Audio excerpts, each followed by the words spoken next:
All right, we talked about the Nisei in World War II, the Japanese Americans that, despite being discriminated against and interned because of their Japanese ancestry, would go off and not only fight for America, but become the most decorated unit in American history. Let's see what some of the Nisei were up to during the Korean War. Today we're talking about Hiroshi Miyamura, aka Hershey, World War II veteran, Korean War veteran, Medal of Honor recipient, and to the best of my knowledge and research, the only man whose Medal of Honor was ever classified as top secret. And we're gonna get into why right after a word from our sponsor. This video is brought to you by Element. Okay, look, you know what Element is, I know what Element is. They've been sponsoring like every other video for a year now. It's hydration mix, doesn't have a bunch of bullshit in it. There's no sugar, there's no artificial dyes. It's just salt, magnesium, potassium, some natural flavoring, and a little bit of sweetener. That's it. You can get the sticks if you want to take them anywhere, or they have cans if you like carbonation. Okay, that's it. That's the whole pitch. Do you want not headaches and clear pee? Drink Element, okay? The end. Contractually speaking, this ad has to be longer, so I have to keep going. Okay, so I'm gonna go ahead and tell you a story. Once upon a time, my wife complained about having headaches for, I don't know, like 15 years straight. About a month ago, I convinced her to start drinking an Element every single morning, and I haven't heard her bitch about having a headache in the past 3 weeks. It's been fantastic. So if you want to give Element a try, I'll have a link down below. When you use my link, you're gonna get a free sample pack with your order. Now, back to the video.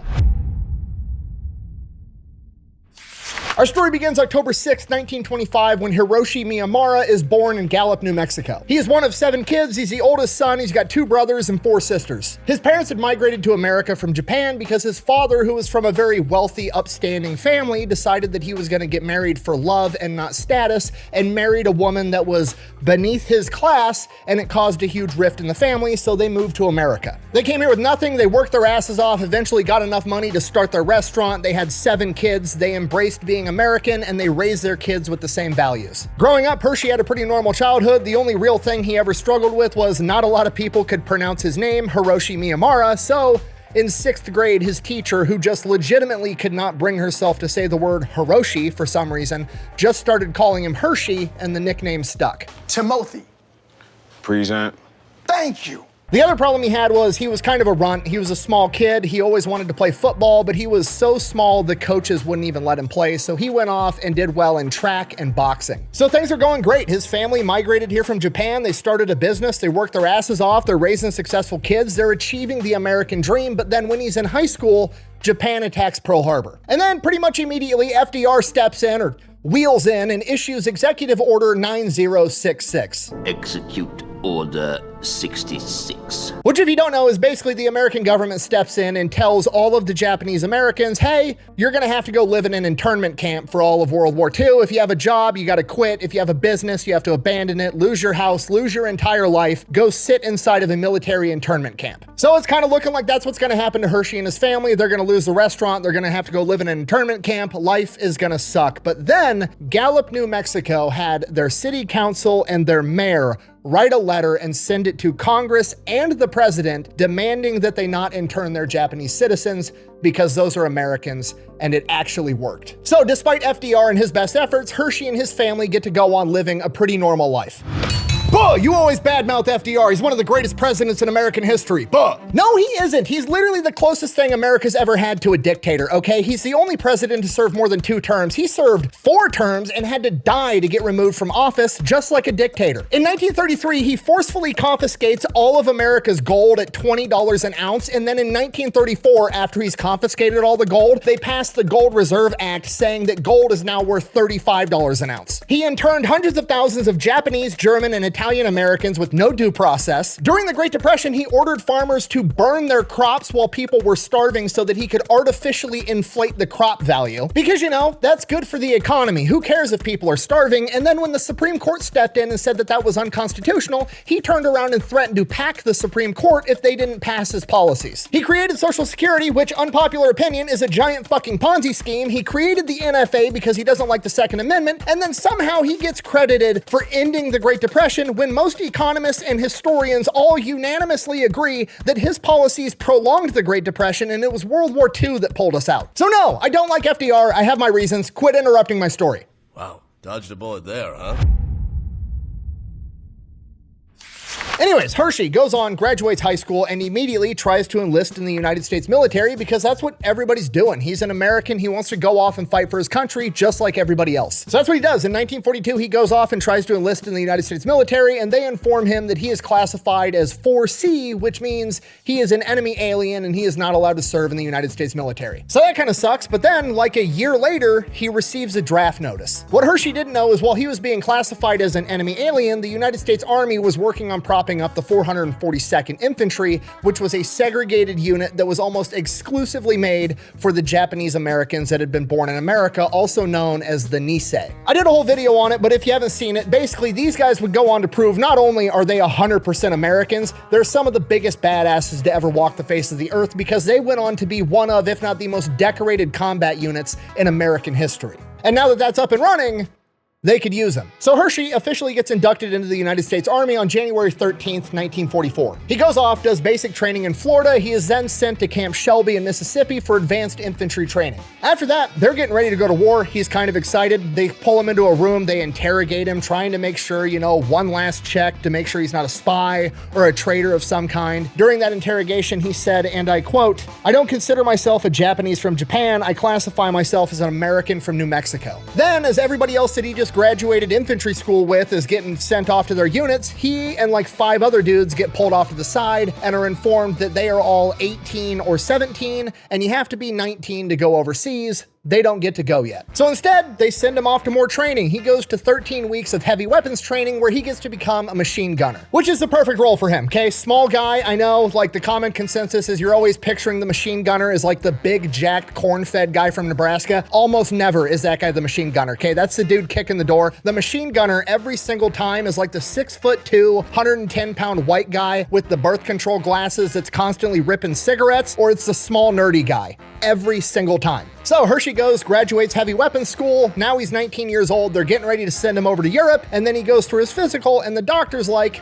"You have a hernia." And he's like, "I don't even know what that is. Didn't know I had one. I'm fine. Send me." And the doctor's like, "No, you have to go get it fixed." So he goes, gets his hernia fixed with surgery, takes months to recover. Okay, now he's good. He's ready to go. He gets on the boat. They send him over to Europe. He gets 5 days out from landing in Europe and the entire ship is informed that Hitler has just surrendered. He died. Immediately, the rumor goes around that this ship's gonna whip a U-turn and they're gonna head off to the Pacific, but that never actually happens. They go into Europe. He then spends a period of time basically doing guard duty at German POW camps. Then he gets orders, pack your shit up, we're sending you to the Pacific. He's like, sweet, okay, starts packing his stuff up, starts getting ready, takes a couple of days, and then they cancel the orders because Japan also just surrendered. That's great! That's just great! And that's it. That was his World War II. He packs his shit up, he heads back home to America, starts his life. When he gets back home to America, he decides that he wants to stay in the Army Reserve, which is what he does. He also goes off to college, comes back home, he's working as an auto mechanic, meets his wife Terry, they get married in 1949, they start having kids. Everything's going fine. Around the same time, his 3-year Army Reserve contract was about to be up, and he decided that he was gonna re-enlist for an additional 3 years without running it by his wife.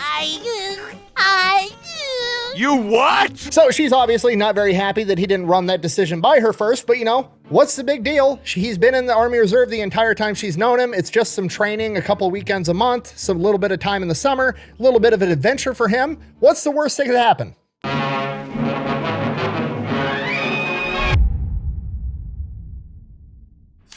So like 3 months later, the Korean War starts and he immediately gets activated and sent to California. Obviously, Terry, his wife, is upset. He's like, babe, it's not that big of a deal. I have experience. I was in World War II. I've been doing this for years. They're probably sending me to California to just train new recruits. I'll be safe. It'll be fine. Is that so? Then his orders get changed. He's still going to California, but only after he goes to Fort Hood, Texas for a 9-week refresher course on infantry tactics. Not looking good, but it's okay. They're probably just, making sure he gets the refresher course so he can go up to California and train all the new recruits. That's probably what's happening. So he goes, finishes the 9-week refresher course. Then they put him on a train headed for California. And wouldn't you know it, the train stops in Gallup, New Mexico. And he goes up to his commanding officer and is like, "Hey, I live like 3 blocks from this train station. Can I run home and say hi to my wife? And the commanding officer, being cool as shit, is like, yeah, but when you hear the train whistle blow, you better fucking be on this train. So he takes off running, runs home, gets to spend 15 minutes with Terry before he has to run back to the train and is sent off to California. Gets to California, he is then told that he is not training new recruits. He is going to Japan for a little bit of more training, and then his ass is going to Korea to be a machine gunner. And now he's got to tell that to his wife. So he gets attached to the 3rd Infantry, gets shipped off to Japan. He's training with his unit, and while he's there, he meets another machine gun section leader, a sergeant by the name of Joe Anello, and they become best friends. They finish up training, they get shipped off to Korea, and they go straight into combat. First time Hershey sees combat, he's ordered to take his machine gun section up onto a ridge that's overlooking the Yalu River. Once he gets up, they're ordered to dig in and hold that line as long as they possibly can. It's 18 guys, Hershey included, and they are dug in on this ridge overlooking this river, and across the river, he can just see hundreds of enemy tents. This is their whole staging area, and this river is where they got to try to hold this line. That night at midnight, they hear a bunch of bugle calls going off and what he describes as trash can lids being smacked together before hundreds of wet commies just come storming up this ridge trying to get him and his guys. Hershey and his guys just get completely overwhelmed by the sheer number of enemies coming at them. He's only got 18 dudes, including himself, and they are sending hundreds his way. They're able to get some air support. They're able to hold it for a little while, but eventually they get overrun and their own air support starts strafing their position as well,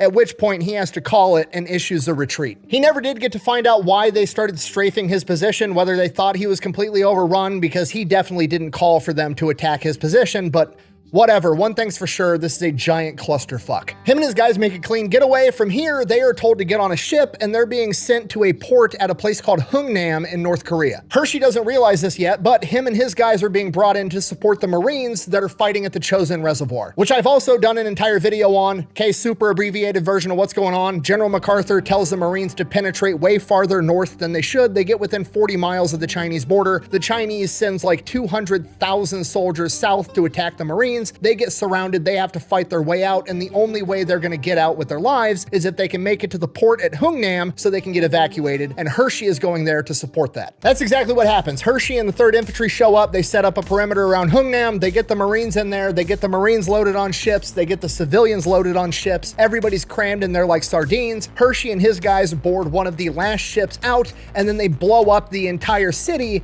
on their way out to deprive the enemy of nice things. Look at that, huh?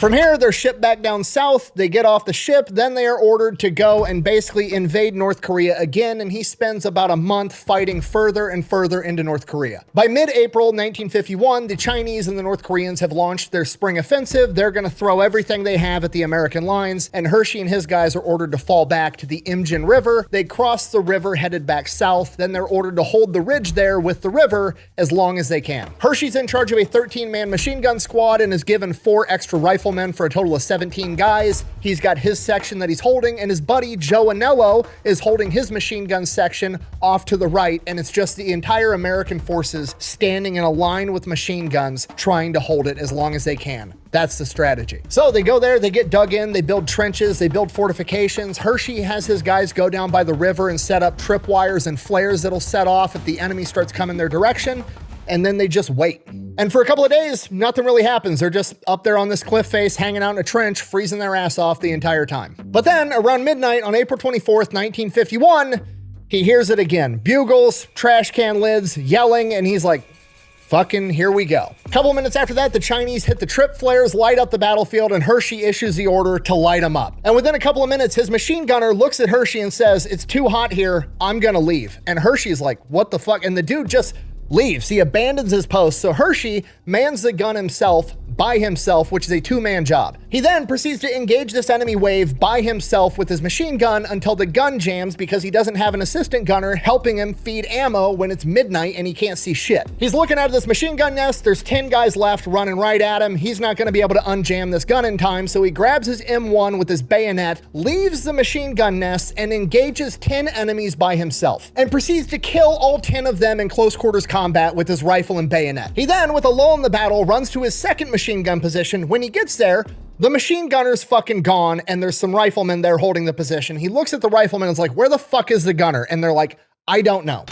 Where did everybody go? I have no idea! He later found out that they decided to fall back after a grenade made it into their machine gun nest, but he doesn't know that right now, so he remans the gun and continues engaging the enemy. They continue fighting, we don't know how long, but Hershey describes it as, quote, quite a while, which under these circumstances could have been 5 minutes or it could have been 5 hours. We have no clue. Eventually, Hershey comes to the realization they're about to be completely overrun. They can't stop them all. They're able to penetrate around the perimeter. Eventually, they're going to be completely surrounded any minute. And this is where Hiroshi Miyamura makes the decision that he's going to order all of the rest of his men to retreat, and he's going to hold back the enemy while they do so. And that's exactly what he does. The last time his men saw him, they were making their retreat as they watched Hershey engage wave after wave of enemy soldier with his machine gun, his M1 bayonet, and grenades.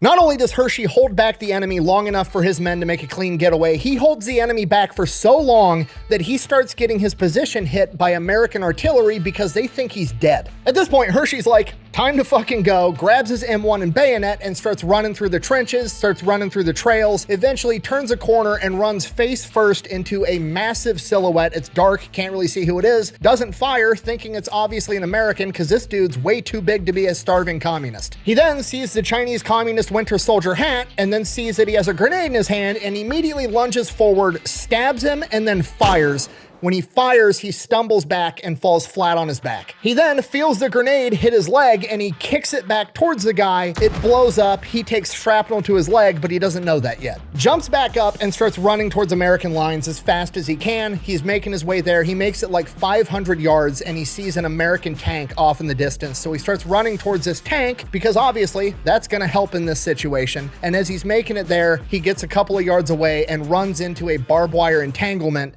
in the darkness. He's tangled up in this barbed wire. He's getting all cut up. He's screaming and yelling and waving at this tank, but the tank motor's on. They can't hear him and they rumble off. In hindsight, he said that was probably a good thing because he was an Asian guy on the wrong side of the barbed wire. They might have just shot him. Regardless, he gets himself out of this barbed wire, doesn't know what to do. The entire battlefield's completely overrun with enemy soldiers. They're everywhere, so he just finds this little gully, lays down, and tries to hide. He's laying there for about an hour. It starts to get light out, and then he keeps laying there. He's hearing footsteps. He's hearing enemy soldiers talking, and then eventually it gets quiet for a little while, and he's like, okay, maybe they moved on.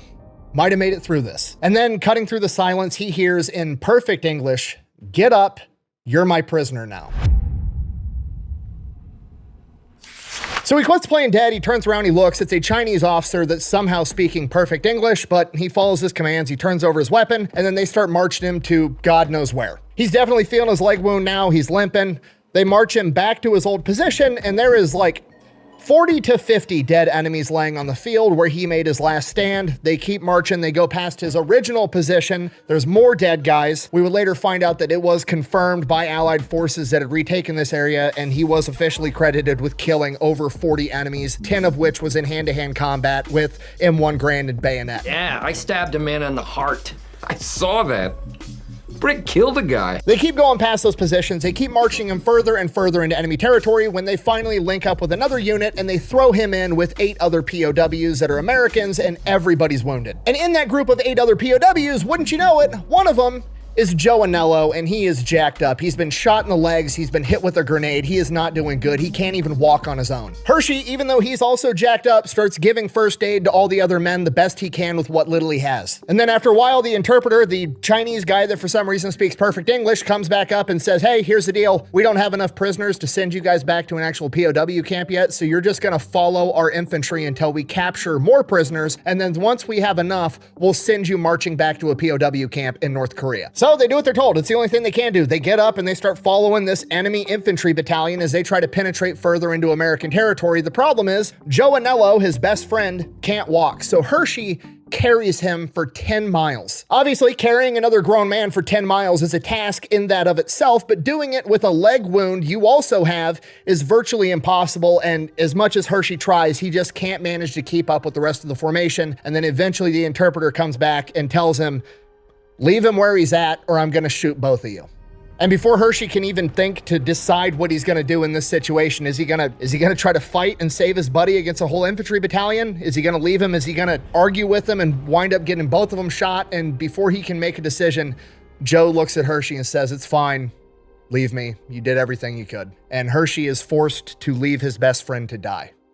From here, Hershey is in the rear following this enemy infantry unit as they conduct combat operations for 2 weeks straight until they gain enough POWs to transfer him to a different unit and have him shipped to a POW camp. And during that 2 weeks, they do not feed him or render any medical aid whatsoever. After that 2 weeks, they finally get enough POWs that they are going to hand them off to a different unit and march them 400 miles further into North Korea, where there will be a POW camp. The officer that they're handed off to also speaks English, and he makes sure that each one of the POWs gets this sack that basically looks like a big tube sock, and inside that sack is rice and ground up barley that they unaffectionately nicknamed bug dust, and the officer informs them that this will be your weekly rations. You will have 1 tube sock of bug dust every week. Here's what you're supposed to do with it. You're supposed to take a big mouthful of bug dust, rinse it down with water, and it'll expand in your stomach and make you feel full. And that's all they have to eat for the next 30 days on their 400-mile forced march through the Korean winter up and down the hilly terrains of North Korea. And that's not even the worst part. The worst part is that they're not going to give them any actual fresh water, so they just have to get water from puddles, streams, whatever water they can find along the way. And all Hershey can think about is how he was told ad nauseum, whatever you do not just drink the water in North Korea, because in this part of the world, they use human feces for fertilizer, so you're effectively drinking human shit. You will get dysentery and you will probably die. But Hershey doesn't really have a lot of options, so that's what he does. After a month of forced marching eating bug dust, they make it to their POW camp, which is basically a small village in the middle of bumfuck nowhere, North Korea. And Hershey and 9 other POWs are assigned to a 9-foot by 10-foot hut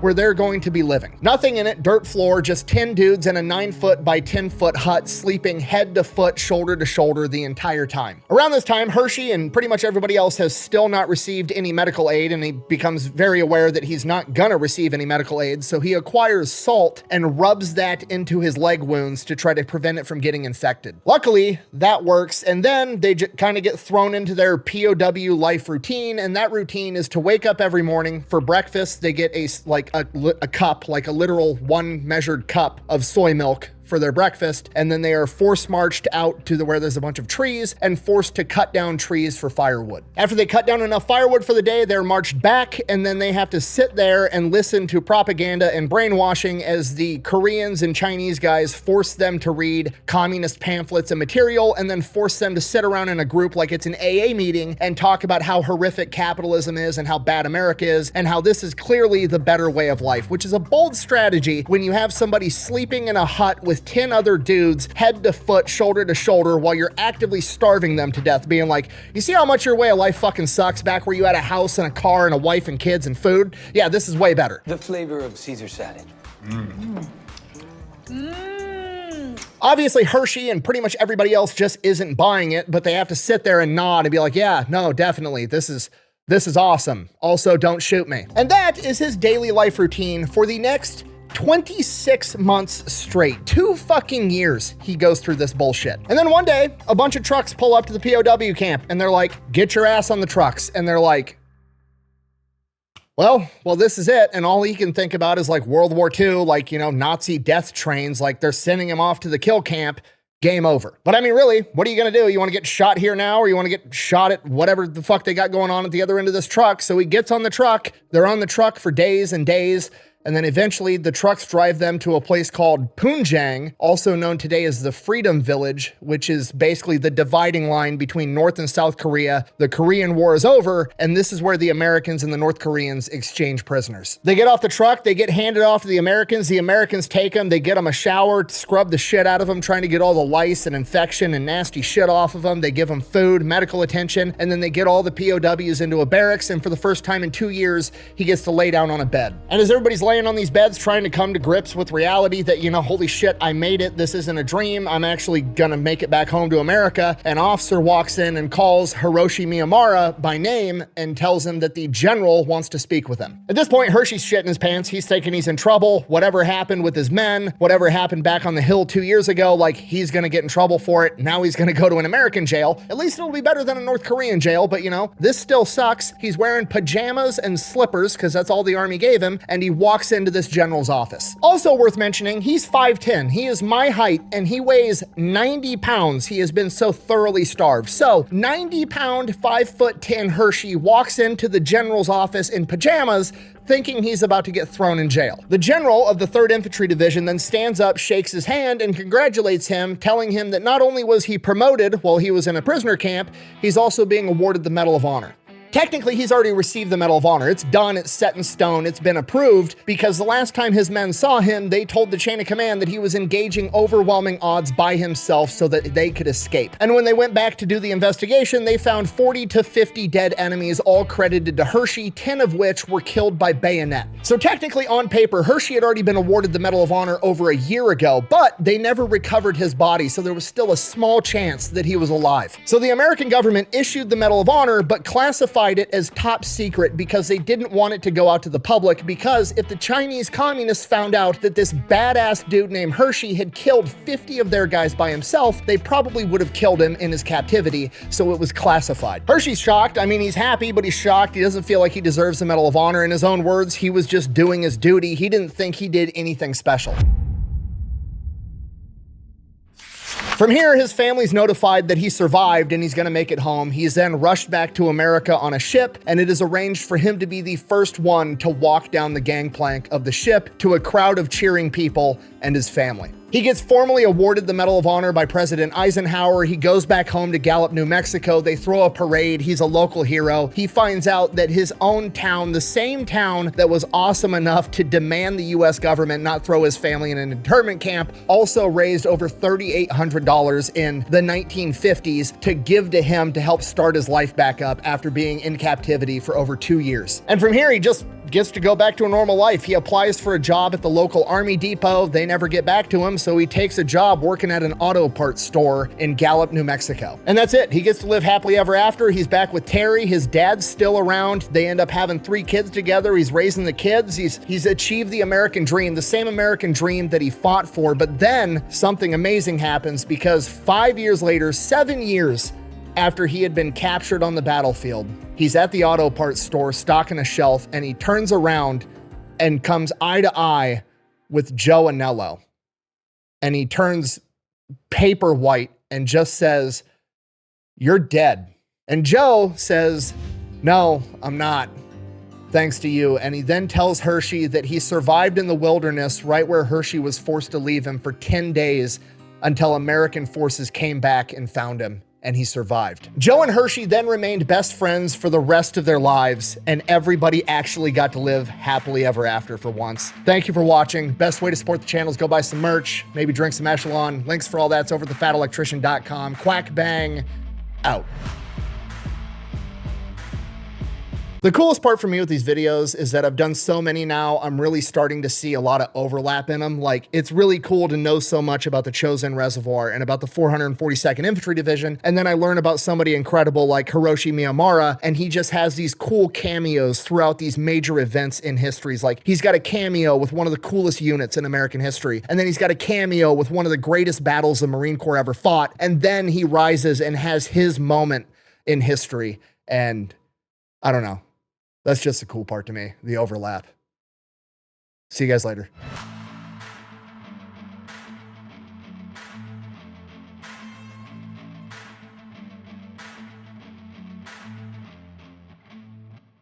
Events are going to happen in your life. You don't know why, and you wonder why it happened that way. But eventually, down the road, you're going to find out why it happened that way. And that's usually for the better. I try to pass on that don't worry about events that you have no control over, because eventually it will work out